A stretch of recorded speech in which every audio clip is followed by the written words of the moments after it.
Good morning, dear students. In this video, we will be seeing about review procedure carried out by Institutional Ethical Committee. In the last video, I had discussed about the composition of Independent Ethical Committee.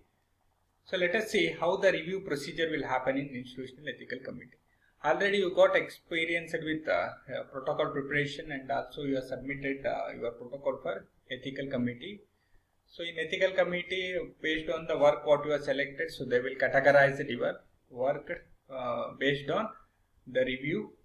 So whether full committee people are required for the reviewing procedure, or only a limited members in the committee can do the review work.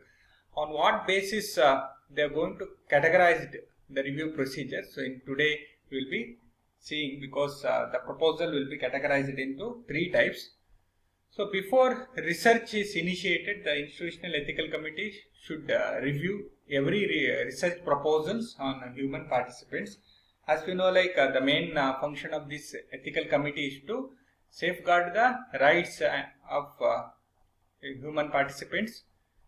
So what they are going to observe in the protocol is any scientific procedure what you have selected is evidence based or not. They will ensure scientific evaluation whether it's done completely or not, and even they are going to evaluate the possible risk and expected benefits, privacy, confidentiality, and justice issues. They are going to check in all the proposals which have been submitted to the Institutional Ethical Committee.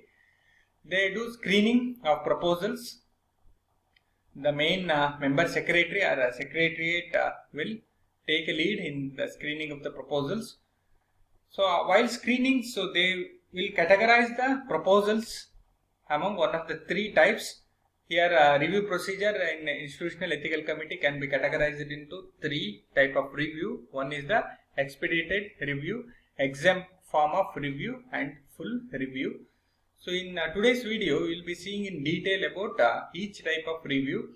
Let us start with the first type, that is the exempt research or exempt type of review.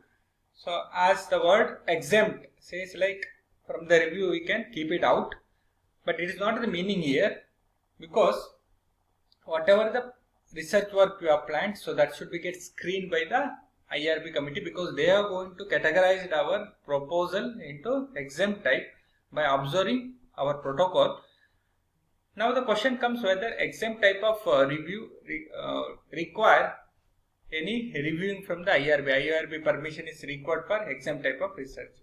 The answer will be yes, because further we will go for publication. Any issues may happen regarding confidentiality or ethical. So during that time, if you have a completion letter from the exempt review committee, so then such type of research can be published. So now this type of reviewing is essential in exempt type of research also.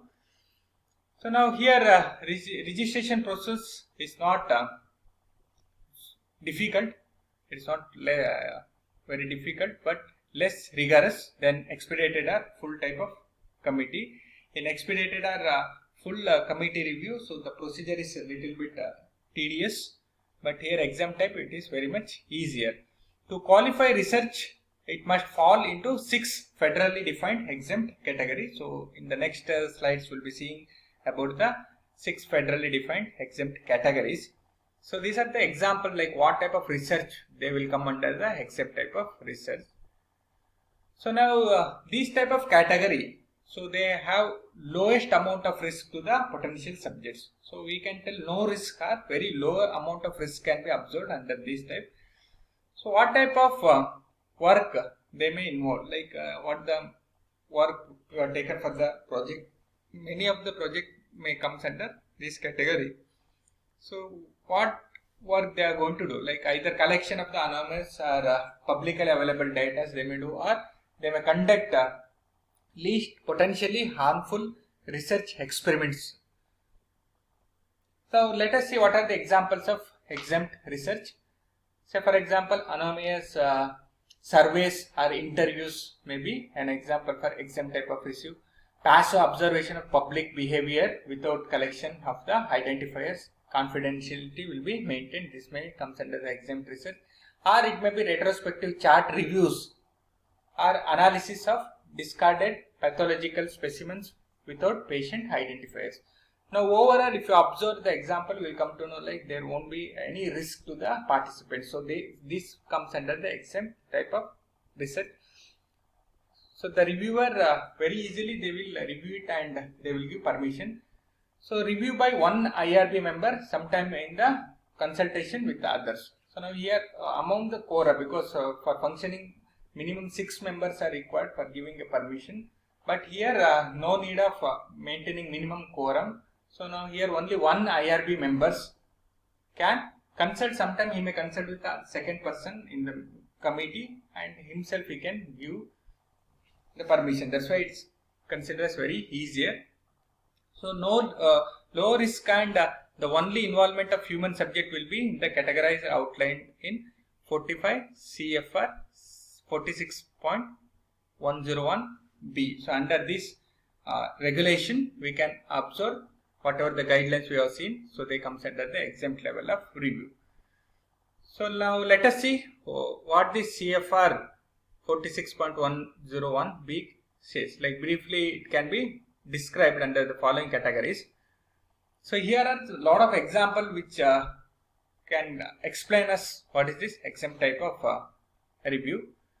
So research conducted in established educational settings involving normal educational practitioner using anonymous or no risk test surveys, interviews or observation. Most research involving public officials. Research involving the collection or study of existing data if it is publicly available or if subject cannot be identified.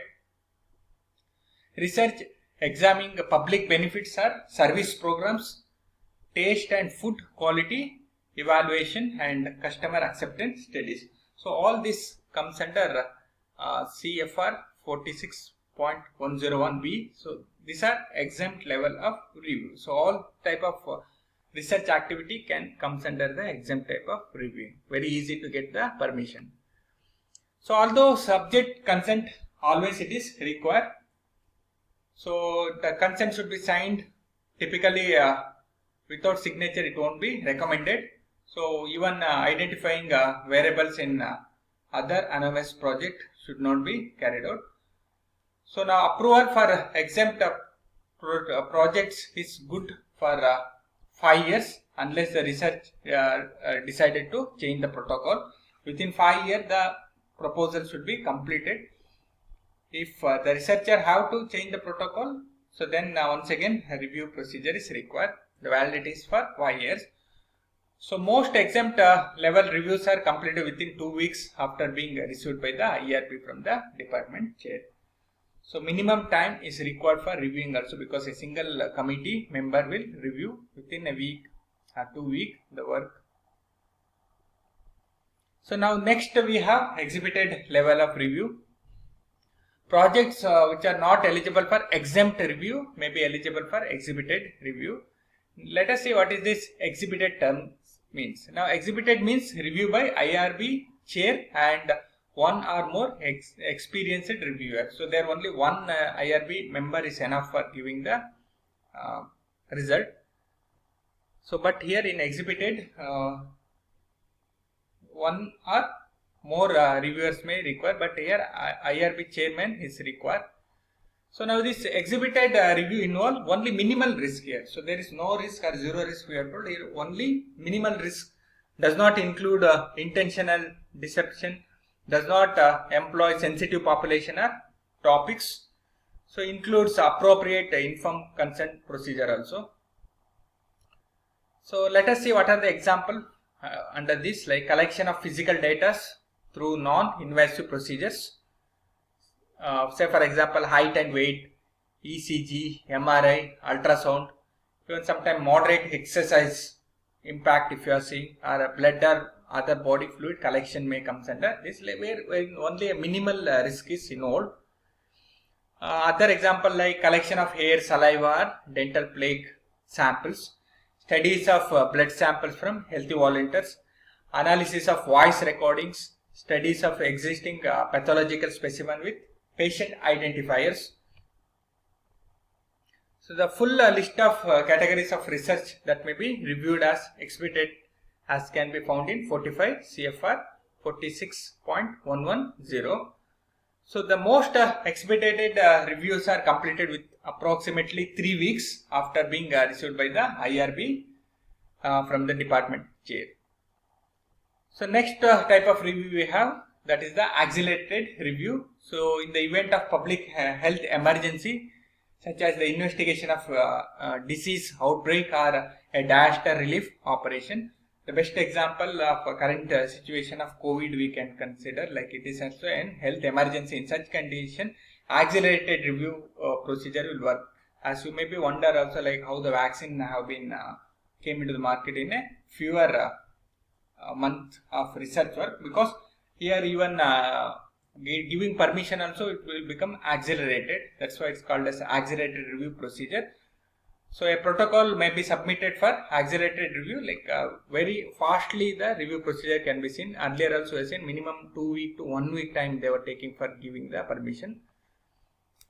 So the next type is a full board review. A full board review is required for research. They are not eligible for exempt or exhibited type of review. So now research that is judged to involve more than minimal risk or involves protected populations such as children, prisoners or disabled individuals. So in such condition, full board review is required. As I told, like minimum quota is required of 6 people to give the permission under full review.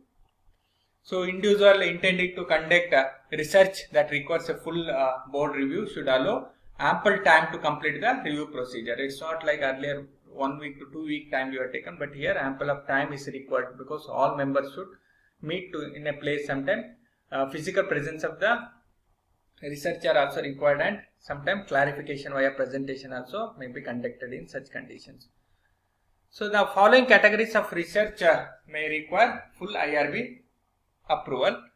Some of the example let us enlist now. Projects for which the level of risk is determined by the IRB chair to be greater than the minimal.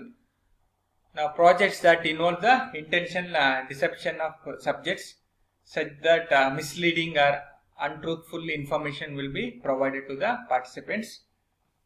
Sometimes a placebo activity it may be. Projects that involve sensitive or protected population, where we are using children or cognitively disabled individuals. So there also full committee may require.